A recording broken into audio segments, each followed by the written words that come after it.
Good morning to the Blackerby Bro family. We are a family. I think that's what we should call you guys that are following us. We ain't got many at the moment, but we're a family. We're a brotherhood. We're a weight loss brotherhood. Sisters are welcome too. What are you eating? Hey! Dog's eating, I don't know what that was. Don't worry about that. I'm out in the field with the dog. What a transformation from last night. I did a video last night but didn't publish it. And it was absolutely tipping it down. Look at this. The dog's here with me. You see the dog? Can't see you, mate. They can't see you. I know. I'm with the dog. We've just been walking. It is 9:15. 9:30 maybe. And we're in an interesting place. We're in a spot where there's a massive open field. But it does attract a lot of, shall we say, people that like to do things of an evening in the dark. So it's maybe not one of the best places to be. What a glorious day. It's actually quite cold. No problem. Take that. Lovely. A few things this morning. I'm up. I'm about early. Nice early walk with the dog. I've got a good day ahead. I've got a load of work to get done, which is good. I've got some focus, and that's what I wanted to talk to you about, focus and routine.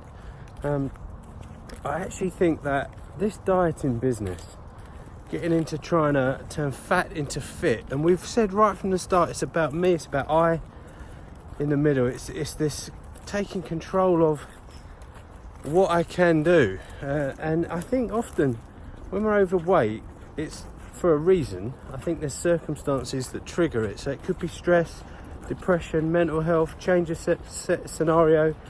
You could feel trapped in a job or in a situation, and maybe it's comfort eat, maybe it's a medical thing, I don't know. But I think there's always these factors why we get ourselves into the shape we do.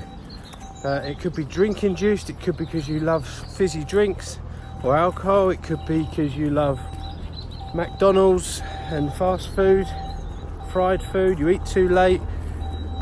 All these triggers, all these reasons why we might be eating and doing those things. And I think that routine is going to really change the game for us. My dog, for example, there he is. He's got a routine. He will wake up, and I know he wants to go out for a walk. He has to go into this field and chase rabbits and birds, and it's just something in him. He has to do it. So he gets up and he is going crazy until I walk him. And like even now, I'm trying to head back, and he's like, "No, I need to go around again." Then he'll need something to eat. He'll need a little rest. But part of the walk is some training, some discipline, and I have to enforce that, set that rule in. And I think with this dieting business, you've got to find routines. You've got to get yourself into a pattern. And maybe you're in a place where you might even be out of work. And I know some great guys who I've journeyed with a little bit, who have been out of work, and routine's a real killer because you just find yourself stuck. You know, there's nothing to shape your day. There's nothing to graft in, like, okay, at this time I'm going to be here, then I'm going to be there, and that will give me some shape to my day. Without routine, I think it just crushes us. And I do think if you've got some routine and you're trying to diet, it is going to be essential. So basic things that might work for you. Hey, come on. Here he comes. He's just been in a massive puddle. It's bonkers, absolutely bonkers. So little tips on routine. Breakfast, same time every day. Set your alarm, get up at the same time every day. Maybe that would help, maybe it won't, I don't know, it's just ideas. Go to bed at the same time every day. Try and like maybe just a discipline, like, okay, I normally watch, let's say, EastEnders or a telly programme that you like watching. Let's say it's on at 7 o'clock every night. Maybe 3 days in that week, write it out so you don't forget. On that time when EastEnders is on, I'm going to try and do some stretching. I'm going to try and go out for a walk, or I'm going to just go up and down on a step for 10 minutes. Find something that you can create into your life as a routine. and that will slowly, I think, become a discipline that will not only impact you in the area that you're working in, so whether it's fitness or improving your mental health, whatever it might be, but that will have a knock-on effect into the rest of your life and the way you see your life. So like Benny, the other day I was watching his video and he was sitting in the pub and he was like, this is the routine I'm in. I'm sitting in the pub, there's a lull, there's no punters in, so I'll start drinking and eating because I'm bored. You know, sitting there bored. So mix it up, change the routine like Ben's doing, changing what he's eating. Or maybe he'll sit there and do something else, or he could, I don't know, write a letter to someone or ring someone up, or always watch something on YouTube at that particular time, or play some darts, get his dart game up. There's loads of stuff that can break that routine and put a positive one in its place. We're going to go this way. Here he comes.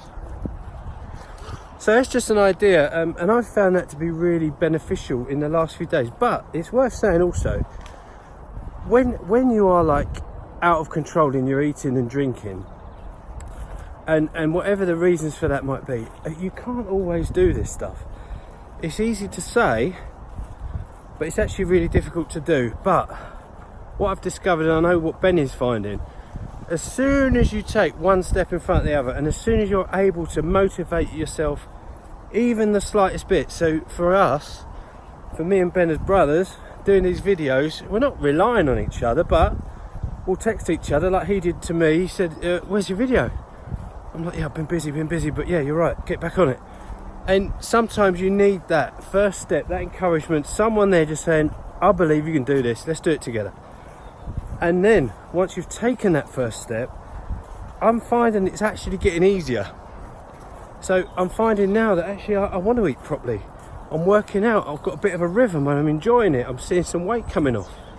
And that also clears your head. Like Ben was saying, you start sleeping better. You got more energy. I don't feel so lethargic. I don't feel so bloated. Do you know what I mean? So that's what I'm saying. That's a beautiful bit there, look. Little path through. Hey, where you going? He's an explorer. He just loves it. The other thing is, why do people not pick up dog poo? If you're a dog owner and you don't pick up dog poo, shame on you. Shame on you. Because this morning I stepped in dog poo. I go to extreme levels to pick up my dog poo. Carry it. There you go. Prime example. I just trod in one. It bugs me. This is such a beautiful walk around this farmer's field, and he does an amazing job of working the field, and he leaves this awesome bit around the edge. I know he's meant to, but he does it really nice. He actually mows it all, and then people just let their dogs run on this and dump. I'm not using this as a complaint. I'm just saying, pick dog poo up. It's horrible.